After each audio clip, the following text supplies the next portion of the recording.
Today from the global lane, Pakistan's Supreme Court upholds Asia Bibi's acquittal. But just how safe is the Christian mother who was jailed for blasphemy?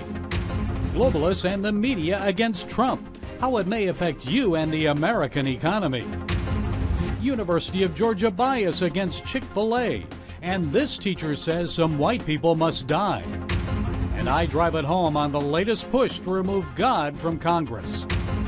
And it's all right here, right now, from the global lane. After more than 9 years in prison and many legal appeals, Asia Bibi is finally a free woman. The Pakistan Supreme Court acquitted the Christian mother of blasphemy charges late last October, but her freedom remained in jeopardy after Islamists filed a legal challenge against that decision. Now the court has upheld its earlier ruling. Chief Justice Asif Khosa even said some of Bibi's accusers should receive life in prison for committing perjury against her. Pakistani Christians are praising the High Court ruling, saying it advances equality and justice in their country. Well, joining us with more from London is Wilson Chowdhury. He's chairman of the British Pakistani Christians Association. So, Wilson, a momentous day, this decision reaffirming the High Court's acquittal of Asia Bibi. It's really unprecedented in Pakistan, isn't it? Tell us what happened. Well, there was a very long court case today. We were expecting it to be a simple dismissal of the petition. But the judges took extreme care to ensure that anybody who heard the court judgment afterwards, the ruling, and read the papers would understand inexplicably that Asia Bibi is an innocent woman. They went through every detail of the case, a rarity for a petition hearing in a court. More to the point as well, after the judgment, the judges said a very bold statement saying that the accusers of Asia Bibi should be taken through the court process, and they've suggested that they should now be given life sentences. And so a judgment like that, if ever it did come to fruition, would ensure that innocent victims like Asia Bibi would become few and far between. Well, it sends a strong message, doesn't it, to others? Of course. Of course, and this is something I think Christians have been championing for a long time. It strikes us as bizarre that those accusers who, in essence, destroy the lives of innocent victims such as Asia Bibi, such as Mukhtar Masih, many others, get away scot-free without any prosecution of their own perjury in court.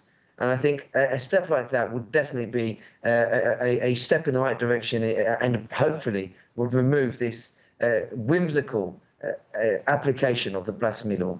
So how are Muslims reacting, those Islamists who really support the blasphemy law? I know police thwarted mass protests. What are the Islamists saying and doing now? Already there are shouts and hollering outside the courts. There's been rioting, minor rioting at the moment, because most of the TLP leaders have been put away. 3,000 people, more than 3,000 leaders of the previous riots have been imprisoned. However, the expectation is that you'll have mass riots across Pakistan, which will include vandalism of government property, sit-ins, and we expect the country to be brought to a similar standstill. We're praying and hoping this doesn't turn into violence against Christian communities. You can imagine that the intolerance in Pakistan is so steep that it's easy to trigger people towards to violence against Christians. Now, a case like Asia Bibi, where the majority of the country, I'd say 90% of Muslims, still believe that she's a guilty blasphemer, it strikes me as very possible that we could see another attack similar to the attack in Georgia in 2009, the attack that triggered the creation of the British Pakistani Christian Association. And how are Asia and her family doing, Wilson? I'm sure they're relieved, but she's still in danger, isn't she? For every minute that Asia Bibi remains in Pakistan, her life will be under threat. I mean, we are talking about millions, not hundreds of thousands, millions of irate, extremely volatile, intolerant, and excessively angry Muslims ready to kill her. When Asia Bibi is out of Pakistan, without a doubt, she will have an opportunity of freedom the type that she's never experienced in Pakistan. But Wilson, she'll also, if she ends up in a Western country like Canada, the U.S., Australia, UK, she'd still be under threat there. They have quite a network of Islamists that would like to kill her. Yes, there will be a threat, but countries like Australia and Canada have a much slighter risk of danger for Asia Bibi than a place like Britain, France, or Germany.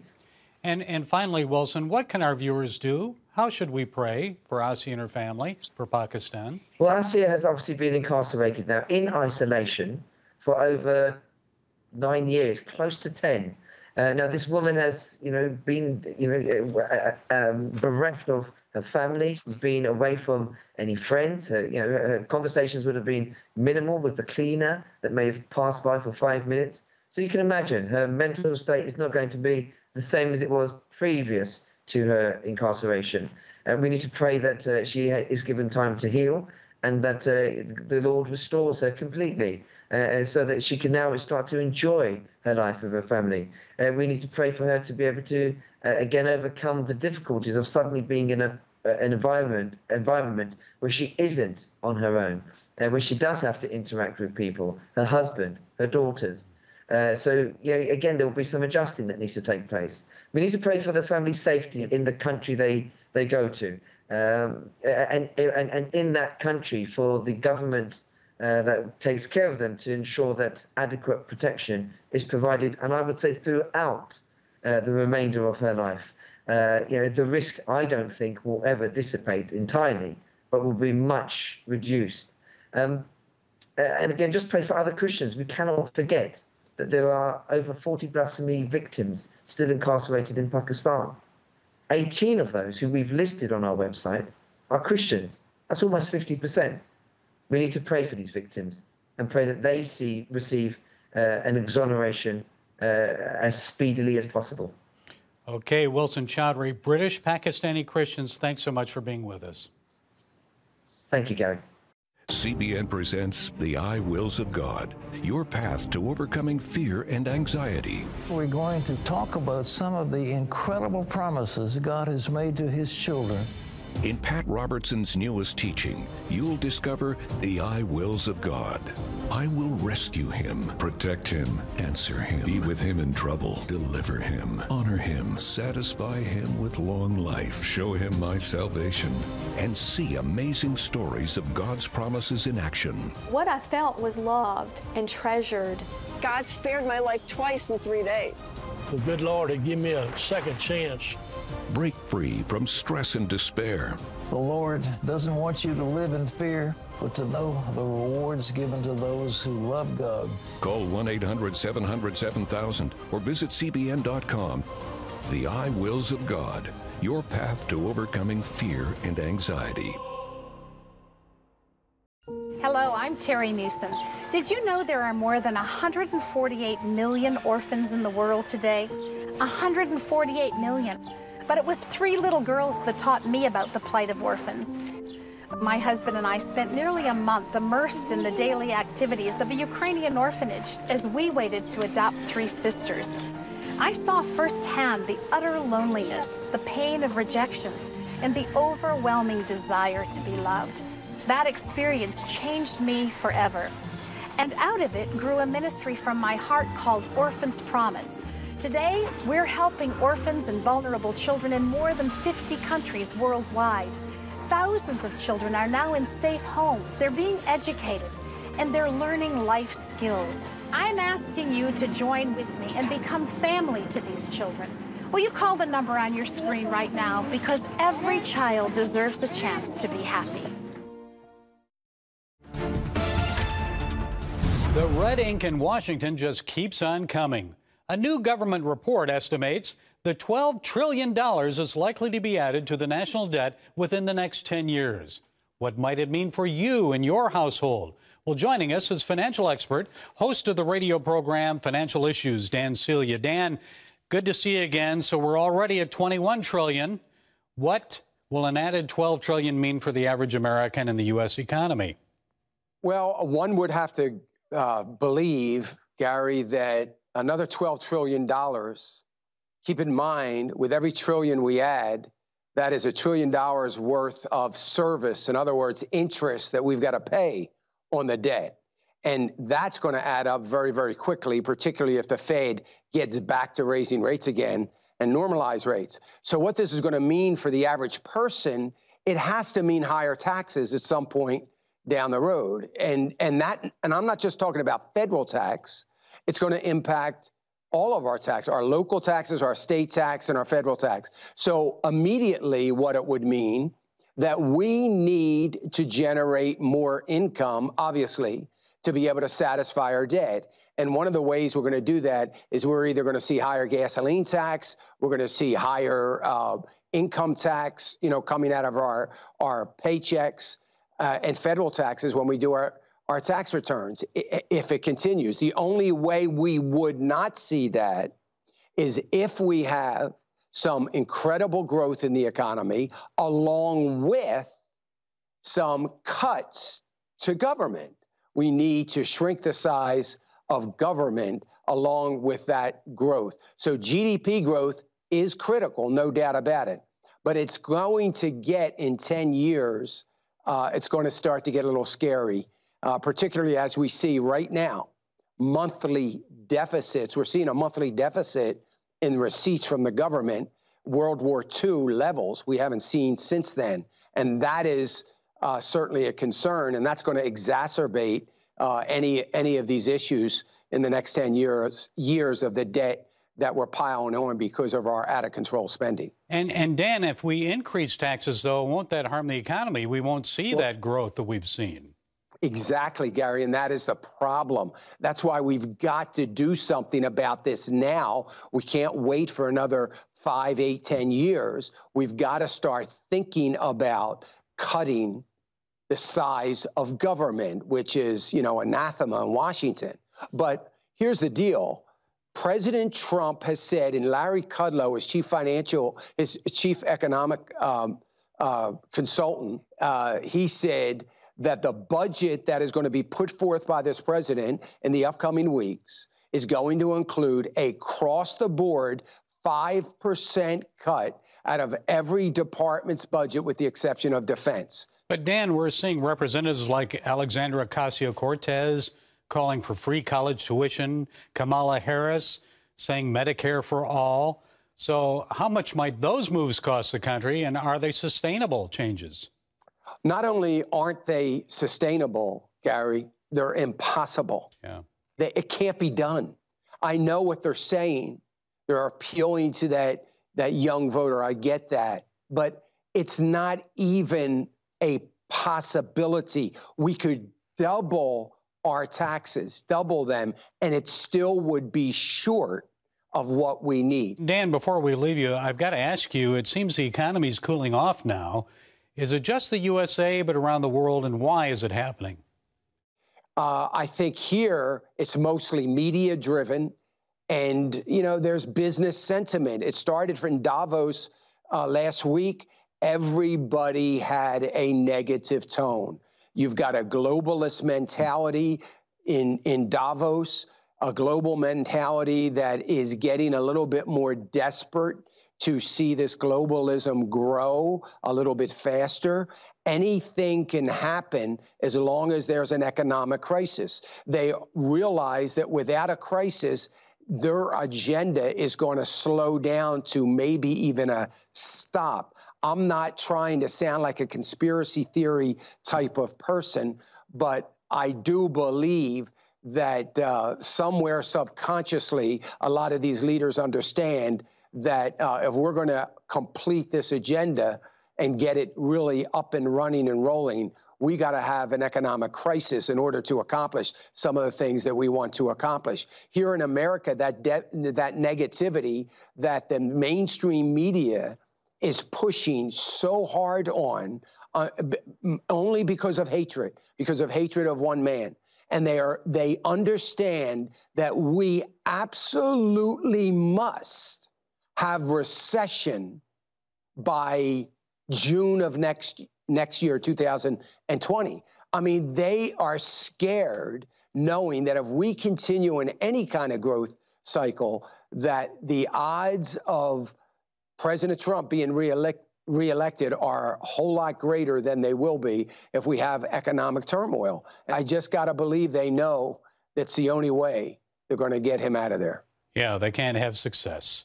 Okay, Right. Dan Celia, thanks so much for joining us today.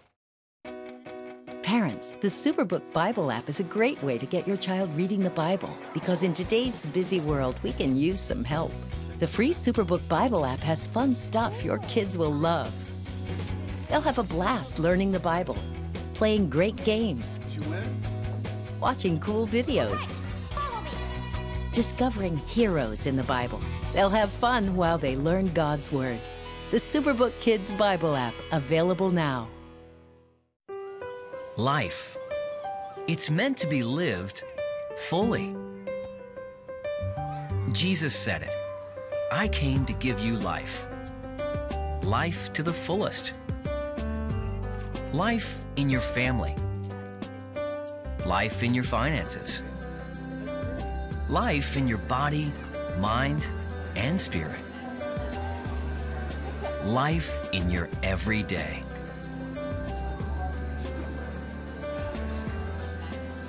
At CBN.com, we're taking what Jesus said seriously. We're here to help you discover life. Life. Live it fully. CBN.com.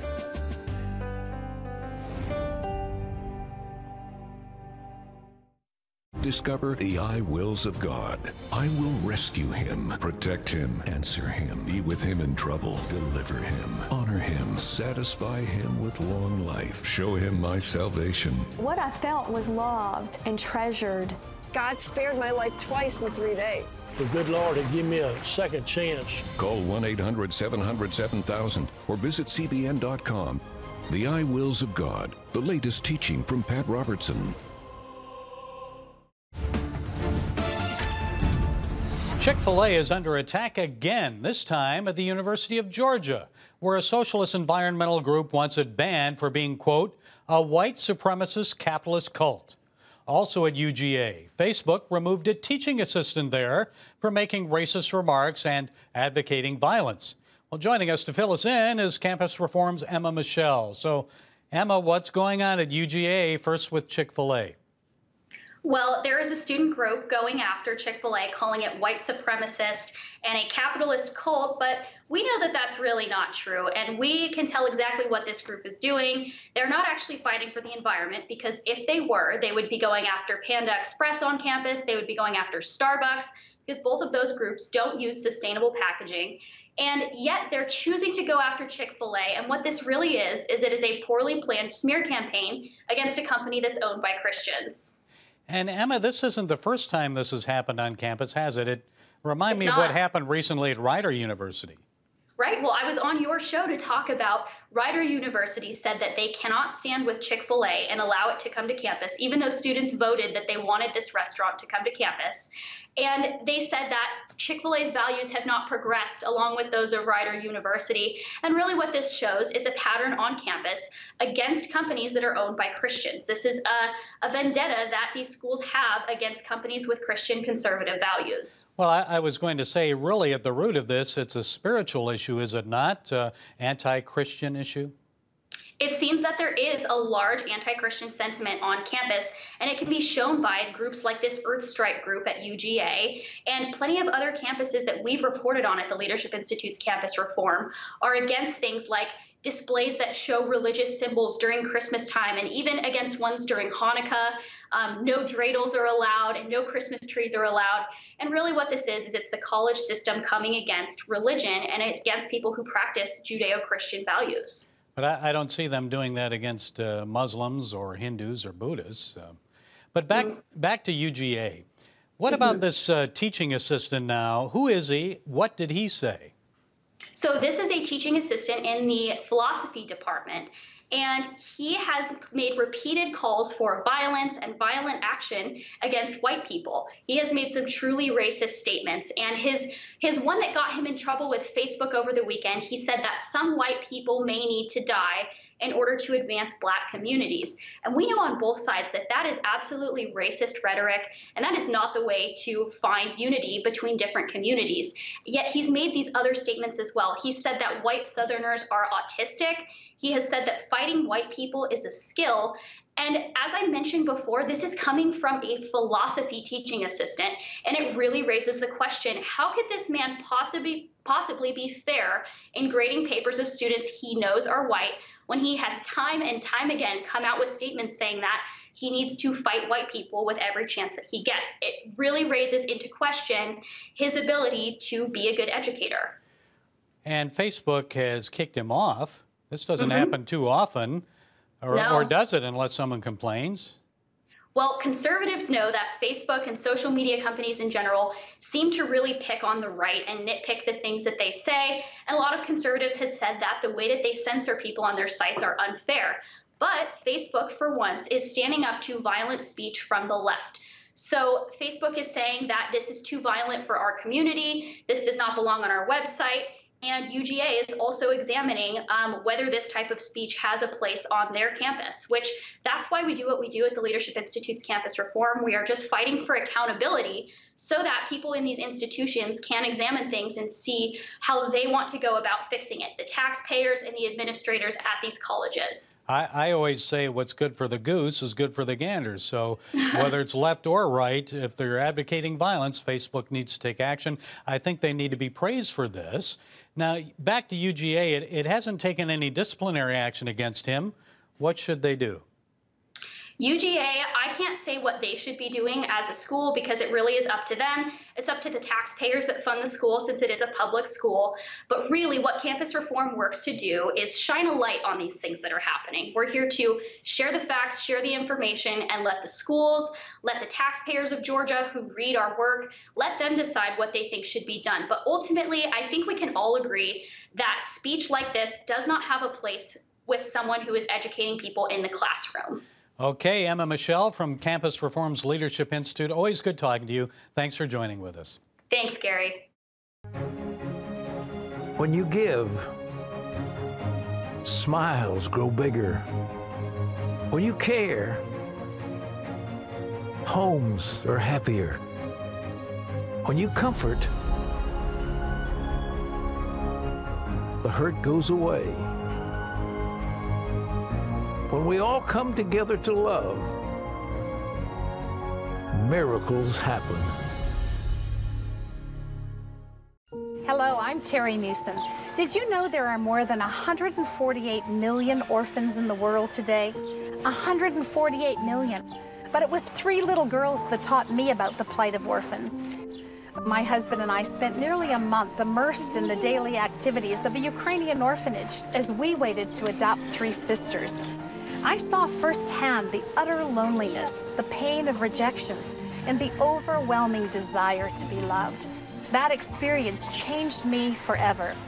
And out of it grew a ministry from my heart called Orphans Promise. Today, we're helping orphans and vulnerable children in more than 50 countries worldwide. Thousands of children are now in safe homes. They're being educated, and they're learning life skills. I'm asking you to join with me and become family to these children. Will you call the number on your screen right now? Because every child deserves a chance to be happy. Hello? Is this thing on? Hey, kids, do you love games? And do you love discovering things? Well, do ya? Then you're gonna love this. It's the new free Superbook Kids Bible app. You can play games, watch videos, find answers to your questions, and a whole lot more. The new Superbook Kids Bible app. Free downloads available on iTunes and Google Play now. I don't know how many swearing-ins you've witnessed, but I've seen quite a few in my years of working in radio and television. And as a child, I remember watching my first presidential inaugural. It was President John F. Kennedy. Preserve, protect, and defend the Constitution of the United States. So help you God. So help me God. A great moment, wasn't it? I'll never forget it. 56 years later, it was Donald J. Trump's turn. preserve, protect, and defend the Constitution of the United States. The Constitution of the United States. So help me God. So help me God. Congratulations, Mr. President. There you have it. Their hand on the Bible. Our presidents have always said, so help me God. That's because the burden of the presidency is heavy. Our presidents have known they've needed God's help to make good decisions. Some members of Congress wanted to end that tradition. According to Fox News, the House Committee on Natural Resources considered removing the requirement not for presidents, but for witnesses appearing to testify before their panel. Instead of swearing in to tell the truth, the whole truth, and nothing but the truth, so help me God, witnesses would have been required to tell the truth without saying, so help me God. I guess they didn't think witnesses needed God's help to tell the truth. Well, the committee finally voted on the proposal, and they decided to keep the oath as is. A majority must have wondered, where does our belief in telling the truth come from, if not from God? Didn't Moses receive the 9th commandment from God? Do not bear false witness, don't lie, tell the truth. If we're not ultimately accountable to God to tell the truth, who are we accountable to? Who or what demands that we tell the truth? Congress? Perhaps those who supported the change felt witnesses should start saying, so help me, Congress. Yes, Congress can send us to prison for lying to that institution. We've seen indictments in the Russia investigation against some people for doing that. I don't know about you, but if I lie, I fear God's judgment more than I fear the consequences of lying to politicians in the U.S. Congress. I guess lying's okay for them, but not for anyone else. So, folks, we're on another slippery slope here, and it's time to wake up. But it was just another example of the ongoing attempt of leftist Democrats and others to remove God from every aspect of our public life. When we do that, we end up with laws like the one recently enacted in New York, which allows babies to be murdered just moments before birth. Whatever happened to the U.S. Declaration of Independence and our commitment as a nation to life, liberty, and the pursuit of happiness? I guess life and happiness applies to everyone except for unborn babies, just seconds before their birth. Like it or not, our nation was founded on Judeo-Christian principles. It is one reason why we've been blessed to become the greatest nation on earth. Can I say that? A great country? Alexis de Tocqueville said, America's great because America is good. America's good because we believe in God. We look to Him for guidance, direction, His provision for our people. De Tocqueville said, if America ever stops being good, it will cease being great. Now, if we continue down this road of removing God from our public life, if we stop acknowledging Him, yes, America will cease to be good. Life and truth will have no meaning. Those who advocate life and truth will be persecuted. We need to be watchful and resist this insanity. So help me God. Well, that's it from the Global Lane this week. Be sure to follow us on Facebook, iTunes, SoundCloud, YouTube, and Twitter. And until next time, be blessed.